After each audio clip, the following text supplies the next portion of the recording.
बिहार का भागलपुर जिला गुरुवार की सुबह गोलियों की तड़तड़ाहट से गूंज उठा, जहां दो भाइयों ने एक दूसरे पर गोलियों की बरसात कर दी। गोलीबारी की इस घटना की खबर मिलते ही भागलपुर से लेकर पटना तक सनसनी फैल गई, क्योंकि मरने वाला शख्स केंद्रीय मंत्री नित्यानंद राय का सगा भांजा था। हालांकि हत्यारा भी मृतक का सगा भाई और नित्यानंद राय का दूसरा भांजा निकला। नित्यानंद राय के दोनों भांजे जयजीत यादव और विकल यादव एक ही घर में रहते हैं, लेकिन दोनों के बीच रिश्ते पहले से ही तनावपूर्ण थे। गुरुवार सुबह पानी पीने के विवाद में दोनों भाइयों के बीच बहस हो गई। बहस इतनी बढ़ गई कि विकल यादव घर के अंदर से पिस्तौल निकाल लाया और जयजीत को निशाना बनाकर फायर कर दिया। पिस्तौल की गोली जयजीत के जबड़े को तोड़ते हुए बाहर निकल गई। गोली लगते ही जयजीत नीचे गिर पड़ा, लेकिन कुछ ही पलों बाद जयजीत हिम्मत जुटाकर वापस खड़ा हो गया। इसके बाद फिर दोनों भाइयों में गुत्थम गुत्था हो गई। घायल जयजीत ने विकल से पिस्तौल छीनकर उसे ही गोली मार दी, जिससे विकल की मौके पर ही मौत हो गई। दो भाइयों में आपस में गोली चला दी है एक दूसरे पे। तो उसके बाद तुरंत ही एसएचओ को जैसी सूचना प्राप्त हुई, एसएचओ परबत्ता स्थल पे पहुंचे और बॉडीज़ जो हैं, जो दोनों जिनको गोली लगी थी घायल आदमी, उनको तुरंत ही हॉस्पिटल ले जाया गया था, जहां पर हॉस्पिटल से सूचना प्राप्त हुई कि एक जो घायल व्यक्ति था उसकी मृत्यु हो गई है, एक अभी इलाजरत है। और इसी में ही जब ये झगड़ा फसाद हो रहा था तो जो दोनों भाई हैं, उनकी जो माता हैं, वो भी बीच में आई और उनके भी हाथ में गोली लगने की सूचना है। उनको भी हॉस्पिटल में इलाजरत हैं। इस झगड़े में नित्यानंद राय की बहन और दोनों की मां भी घायल हो गई। दूसरी तरफ गोली लगने से घायल नित्यानंद के भांजे जयजीत की हालत भी गंभीर है, जिसे अस्पताल में भर्ती कराया गया है। घरेलू विवाद में केंद्रीय मंत्री के रिश्तेदार की मौत के बाद विपक्ष को भी नीतीश सरकार पर हमला करने का पूरा मौका मिल गया। विपक्षी दल आरजेडी ने बिहार की कानून व्यवस्था पर सवाल उठाया है। बहुत गलत हुआ है।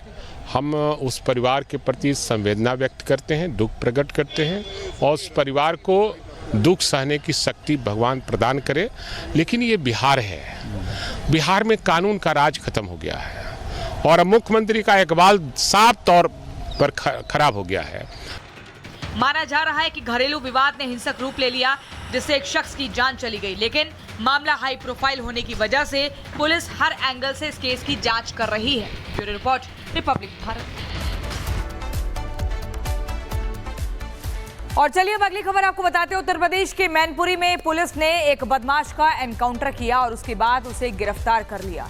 ये तस्वीरें हम आपको दिखाएंगे, जिसमें साफ तौर पर दिख रहा है कि कैसे एनकाउंटर किया जाता है। पहली तस्वीर आप देखिए, पहले फायरिंग होती है। ये वही बदमाश है जिनकी खोज लंबे वक्त से चल रही थी और मुठभेड़ के दौरान ये बदमाश गिरफ्तार हो जाता है। आरोपी ने ग्राम प्रधान पर फायरिंग की, इसके बाद हंगामा हुआ। पुलिस ने इसके बाद फायरिंग करने वालों को एनकाउंटर के बाद गिरफ्तार कर लिया। इन दो तस्वीरों में आप देखिए मैनपुरी में बदमाश का कैसे एनकाउंटर होता है। पहले फायरिंग की जाती है और फिर मुठभेड़ के दौरान गिरफ्तार कर लिया जाता है। सीधे तौर पर उत्तर प्रदेश में यहाँ लंगड़ा ऑपरेशन चल रहा है। एक रिपोर्ट आपको दिखाते हैं।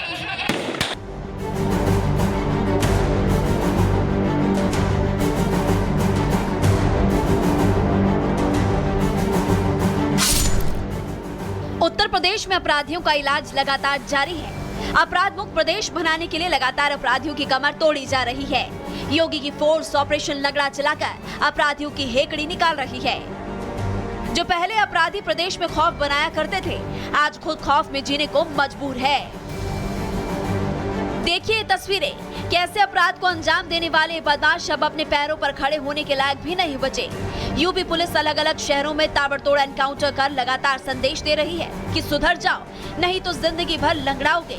जो भी योगी की फोर्स की अनसुनी कर रहा है, उसका हाल कुछ ऐसा ही नजर आ रहा है। सबसे पहले नोएडा की तस्वीर देखिए। यहाँ पुलिस और बदमाशों के बीच देर रात मुठभेड़ हो गई, जिसमें एक बदमाश घायल हो गया। वहीं मुजफ्फरनगर में पुलिस की गोकशी के बदमाशों के साथ मुठभेड़ हो गई। नई मंडी इलाके में बाइक सवार 3 गोकशों को पुलिस ने रोका तो बदमाशों ने फायरिंग कर दी। जवाबी फायरिंग में हरिद्वार निवासी काला नाम का एक आरोपी घायल हो गया। चंडीगढ़ निवासी इब्राहिम गिरफ्तार कर दिया गया, जबकि एक आरोपी मौके से फरार हो गया। बदमाशों के पास से तमंचा, चाकू, बाइक बरामद की गई है। उनको पुलिस ने रोकने की कोशिश करी, वो नहीं रुके और जब पुलिस ने उनका पीछा किया तो उन्होंने पुलिस पार्टी पे फायर किया। जवाबी फायरिंग में एक को गोली लगी है। 3 बाइक सवारों में से 2 को पुलिस ने गिरफ्तार कर लिया है, एक अभी फरार हो गए हैं। गोली लगने वाले का नाम है काला और दूसरा जो उसका साथी पकड़ा गया है उसका नाम है इब्राहिम। ये हमारे गौकशी में वांछित अपराधी हैं और उनका एक साथी है चांद, वो भी फरार है किंतु जल्दी उसको पुलिस गिरफ्तार कर लेगी। उन्नाव में पुलिस ने चोरी की योजना बनाते 3 बदमाशों को गिरफ्तार किया। बताया जा रहा है कि मुखबिर की सूचना पर पुलिस मौके पर पहुंची तो चोरों ने फायर कर दिया। जवाबी फायरिंग में नियाज नाम का एक आरोपी घायल हो गया, जिसे इलाज के लिए सीएचसी में भर्ती कराया गया, जबकि इरफान और मिलन वर्मा नाम के 2 और बदमाश गिरफ्तार कर लिए गए। मौके से अवैध हथियार चोरी का सामान बरामद किया गया है। फिरोजाबाद के फरीहा में पुलिस और एसओजी की टीम ने मुठभेड़ कर राजा तिवारी और रौनक नाम का शातिर बदमाश गिरफ्तार कर लिया। बदमाश के पास एक तमंचा, जिंदा कारतूस और बाइक जब्त की है। मैनपुरी के करहल में वाहन चेकिंग के दौरान पुलिस और बदमाशों से मुठभेड़ हो गई। बदमाश ने पुलिस पर फायर झोंके तो पुलिस और स्वाट टीम ने ताबड़तोड़ फायरिंग कर दी। पैर में गोली लगने से बदमाश घायल हो गया। पुलिस की माने तो वांछित बदमाश किसी बड़ी घटना को अंजाम देने की फिराक में था। बलिया में एटीएम बदलकर धोखाधड़ी करने वाले गैंग को पुलिस ने धर दबोचा। बताया जा रहा है कि गैंग के 4 सदस्य बलिया से हल्दी की ओर जा रहे थे। पुलिस ने बदमाशों को रोकने की कोशिश की तो बदमाश ने फायरिंग कर दी। जवाबी फायरिंग में बच्चा लाल नाम का बदमाश घायल हो गया, जबकि बाकी 3 बदमाश धरे के धरे रह गए। चारों बदमाश बिहार के निवासी बताए जा रहे हैं। मौके से पुलिस को 2 तमंचे, 2 जिंदा कारतूस, 63 एटीएम कार्ड और एक गाड़ी बरामद की गई है।